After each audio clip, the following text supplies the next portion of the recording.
पौराणिक कथाएं। जब हनुमान से हारे शनि। दोस्तों, आज की यह कहानी है शनि और भगवान हनुमान की।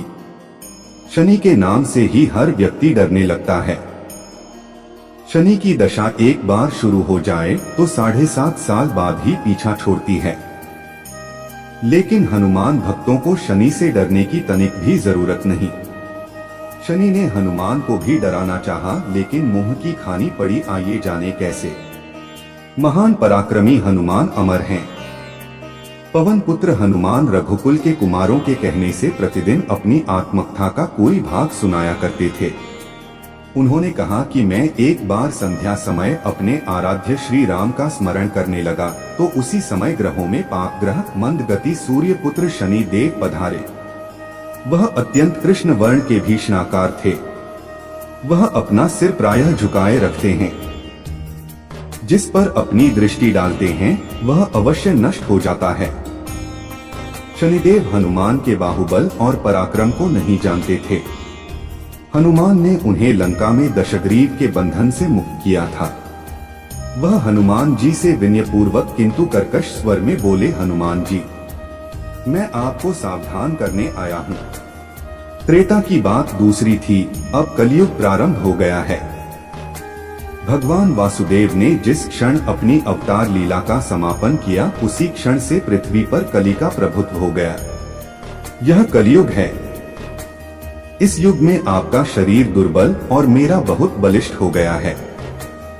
अब आप पर मेरी 7.5 की दशा प्रभावी हो गई है। मैं आपके शरीर पर आ रहा हूँ। शनिदेव को इस बात का तनिक भी ज्ञान नहीं था कि रघुनाथ के चरणाश्रितों पर काल का प्रभाव नहीं होता। करुणा निधान जिनके हृदय में एक क्षण को भी आ जाते हैं, काल की कला वहां सर्वथा निष्प्रभावी हो जाती है। प्रारब्ध के विधान वहां प्रभुत्वहीन हो जाते हैं। सर्व समर्थ पर ब्रह्मा के सेवकों का नियंत्रण संचालन पोषण प्रभु ही करते हैं। उनके सेवकों की ओर दृष्टि उठाने का साहस कोई सुरसुर करे तो स्वयं अनिष्ट भाजन होता है। शनिदेव के अग्रज यमराज भी प्रभु के भक्त की ओर देखने का साहस नहीं कर पाते। हनुमान जी ने शनिदेव को समझाने का प्रयत्न किया, आप कहीं अन्यत्र जाएं। ग्रहों का प्रभाव पृथ्वी के मरणशील प्राणियों पर ही पड़ता है। मुझे अपने आराध्य का स्मरण करने दें। मेरे शरीर में श्री रघुनाथ जी के अतिरिक्त दूसरे किसी को स्थान नहीं मिल सकता। लेकिन शनिदेव को इससे संतोष नहीं मिला। वह बोले, मैं सृष्टिकर्ता के विधान से विवश हूँ। आप पृथ्वी पर रहते हैं, अतः आप मेरे प्रभुत्व क्षेत्र से बाहर नहीं हैं। पूरे 22.5 वर्ष व्यतीत होने पर 7.5 वर्ष के अंतर से 2.5 वर्ष के लिए मेरा प्रभाव प्राणी पर पड़ता है, किंतु यह गौण प्रभाव है। आप पर मेरी 7.5 आज इसी समय से प्रभावी हो रही हो। मैं आपके शरीर पर आ रहा हूँ, इसे आप टाल नहीं सकते। फिर हनुमान जी कहते हैं, जब आपको आना ही है तो आइए, अच्छा होता कि आप मुझ वृद्ध को छोड़ ही देते। फिर शनिदेव कहते हैं, कलयुग में पृथ्वी पर देवता या उपदेवता किसी को नहीं रहना चाहिए। सबको अपना आवास सूक्ष्म लोकों में रखना चाहिए। जो पृथ्वी पर रहेगा वह कलयुग के प्रभाव में रहेगा और उसे मेरी पीड़ा भोगनी पड़ेगी। और ग्रहों में मुझे अपने अग्रज यम का कार्य मिला है। मैं मुख्य मारक ग्रह हूँ और मृत्यु के सबसे निकट वृद्ध होते हैं। अतः मैं वृद्धों को कैसे छोड़ सकता हूँ। हनुमान जी पूछते हैं, आप मेरे शरीर पर कहाँ बैठने आ रहे हैं। शनिदेव गर्व से कहते हैं, प्राणी के सिर पर। मैं 2.5 वर्ष प्राणी के सिर पर रहकर उसकी बुद्धि विचलित बनाए रखता हूँ। मध्य के 2.5 वर्ष उसके उदर में स्थित रहकर उसके शरीर को अस्वस्थ बनाता हूँ। व अंतिम 2.5 वर्ष पैरों में रहकर उसे भटकाता हूँ। फिर शनिदेव हनुमान जी के मस्तक पर आ बैठे तो हनुमान जी के सिर पर खाज हुई।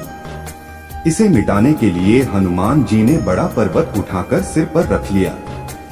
शनिदेव चिल्लाते हैं, यह क्या कर रहे हैं आप। फिर हनुमान जी कहते हैं, जैसे आप सृष्टिकर्ता के विधान से विवश हैं वैसे मैं भी अपने स्वभाव से विवश हूँ। मेरे मस्तक पर खाज मिटाने की यही उपचार पद्धति है। और आप अपना कार्य करें और मैं अपना कार्य। ऐसा कहते ही हनुमान जी ने दूसरा पर्वत उठाकर सिर पर रख लिया। इस पर शनिदेव कहते हैं, आप इन्हें उतारिए, मैं संधि करने को तैयार हूँ। उनके इतना कहते ही हनुमान जी ने तीसरा पर्वत उठाकर सिर पर रख लिया तो शनिदेव चिल्लाकर कहते हैं, मैं अब आपके समीप नहीं आऊंगा। फिर भी हनुमान जी नहीं माने और चौथा पर्वत उठाकर सिर पर रख लिया। शनिदेव फिर चिल्लाते हैं, पवन कुमार, त्राहि माम ताहि माम, रामदूत आंजनेयाय नमः। मैं उसको भी पीड़ित नहीं करूंगा जो आपका स्मरण करेगा। मुझे उतर जाने का अवसर दें। हनुमान जी कहते हैं, बहुत शीघ्रता की, अभी तो 5वां पर्वत शिखर बाकी है। और इतने में ही शनि मेरे पैरों में गिर गए और कहा, मैं सदैव आपको दिए वचनों को स्मरण रखूंगा। आघात के उपचार के लिए शनिदेव तेल मांगने लगे। हनुमान जी तेल कहाँ देने वाले थे। वही शनिदेव आज भी तेलदान से तुष्ट होते हैं।